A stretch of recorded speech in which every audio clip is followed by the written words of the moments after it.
আসসালামু আলাইকুম। আমি কাজী শুক্কুর কবিরাজ। আমার বাড়ি বাগেরহাট জেলা দশানী গ্রাম। আমি গুরু বকুলের শিষ্য। বাজানে বাগেরহাট আসছিল, আসার পরে আমার বরদান দিয়ে গেছে, আমার কিছু মন্ত্র দিয়ে গেছে। দেওয়ার পরে বাজান পুরো বাগেরহাট ঘুরলো। খানজানারি মাজার, পাগল পীর, জিন্দা পীর, ষাট গম্বুজ, পঁচাদিঘি যা ছিল সব ঘুরায় দেখাইছি। তারপরে এখানে বাণিজ্য মেলা ছিল, সেখানেও ঘুরলো। ঘুরার পরে বাজানে চলে গেল। তা বাজান আমার যে মন্ত্রগুলো দিয়েছিল, মন্ত্র দিয়ে আমি কাজ করছি, ইনশাল্লাহ আমার কাজ হয়েছে। সর্বপ্রথম কাজ করছি এক মহিলার প্যারালাইসেন্স, ডান সাত অবস্থ, তার আমি জানলাম। জানার পরে 7 দিনের ভিতরে ইনশাল্লাহ উনি সুস্থ হয়ে গেছে। হওয়ার পরে আরেকটা বিচ্ছেদ কাজ করলাম, রাত্রে কাজটা করলাম, সকালবেলায় কাজটা হয়ে গেছে, রেজাল্ট হয়ে গেছে। 12 ঘন্টাও লাগে নাই। আরেকটা কাজ করছি, এক মহিলার স্বামী পরকীয়া, অনেক মহিলাদের সাথে খারাপ কাজে লিপ্ত থাকে। তা মহিলাটা আসলো, আসার পরে আমার সব বলার পরে আমি বললাম ঠিক আছে দেখি। দেখার পরে কাজ করলাম 7 দিনের ভিতরে। এখন ওনার স্বামী ওনাকে ছাড়া আর কারো কাছে ঘুরে না, ওনার কাজটা 7 দিনে হয়ে গেছে। তারপর আরেকজনের একটা বশীকরণ কাজ করছি, আমার সম্পর্কে এক বোন হয়, ওনার স্বামী থেকে যশোর।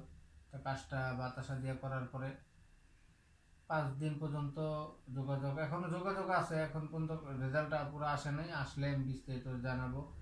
আর যাদের যাদের কাজ করছি তাদেরকে খবর দিছি, দেওয়ার পরে তারা আসবে, আসলে আমি সরাসরি ভিডিও করে বাজার আপনারা আমি পাঠাবো।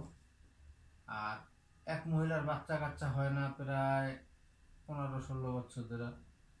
তা ওনার মা বাবা আমার কাছে আসছে, আসার পরে আমি বাগানের যে মন্ত্র দিয়েছে, এই যে রুদ্রাক্ষ মালা, এটা দিয়েছি। দেওয়ার পরে মনে হয় 3 মাস তার গর্ভে সন্তান আছে, কিন্তু উনি আমার কোনো হাদিয়া দেয় নাই, বলছিল 10,000 টাকা দিব।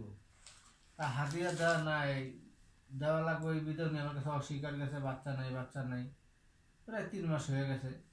কিন্তু আমি জানি যে আমার গুরুবিদ্যা কখনো মিথ্যা হয় না, কারণ আমার গুরুর যে কটা মন্ত্র সব কটাই কাজ করে কারেন্টের মতন। তা আমার কাজ হয়েছে, এটা আমার বিশ্বাস। কিন্তু উনি টাকা দেওয়ার জন্য স্বীকার দেয় না। পরে কালকে রাত্রে আমার বরেলিয়া আসছে, সমস্যা,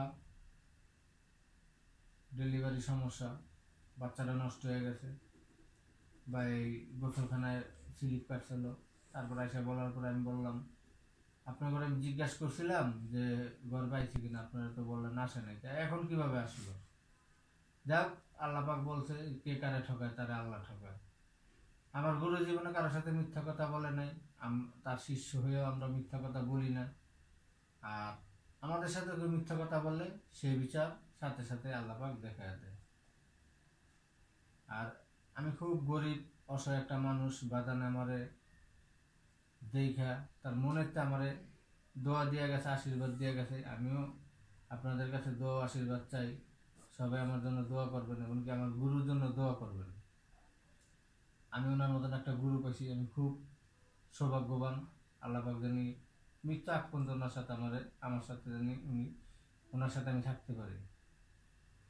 আর যদি কেউ কাজ শিখতে চান, কবিরাজি কাজ করতে চান, তাহলে এই জায়গায় না ঘুরে আপনারা ইউটিউবে সার্চ দেন বকুল কবিরাজ বলে, ওনার আইডি চলে আসবে, ওনার সাথে যোগাযোগ করেন। ইনশাল্লাহ যে কটা কাজ আপনাকে দিবে ওই কটা কাজই হবে, মিস হবে না। আল্লাহ সত্য, নবী সত্য, আল্লাহর ওলি সত্য, আমার গুরু সত্য, গুরুর বাক্য সত্য। এর ভিতরে চুল পরিমাণ কোনো জায়গায় ভুল নেই। আপনারা কাজ করেন, যারা যারা কাজ করতে ইচ্ছুক তারা আমার গুরুর সাথে যোগাযোগ করেন। ইউটিউবে যে গুরু বকুল বলে সার্চ দেন, চলে আসবে ওনার আইডি, ওনার সাথে যোগাযোগ করেন। ওনার বাসা হলো রাজশাহী জেলা, রাজশাহী বিভাগ, নওগাঁ জেলা, দেবেরপুর গ্রাম, এনায়েতপুর গ্রাম, দেবেরপুর। যাক, আমি পুরাটা জানি না, আমি এখন পর্যন্ত ওনার কাছে যাইনি। উনি আসছিল আমার এখানে বেড়াইতে। আশা আছে খুব তাড়াতাড়ি আমি বাদানের বাড়ি যাব। বাকিটা আল্লাহ পাক জানার, আমার গুরুর দয়া হলে আমি খুব তাড়াতাড়ি যাবো। আর বাদান আপনি আমার জন্য একটু দোয়া করবেন, আমি জানি এরকম যে কটা কাজ করি জানি সাকসেস হয়। কয় মিনিট হয়েছে? 5 মিনিট হয় না।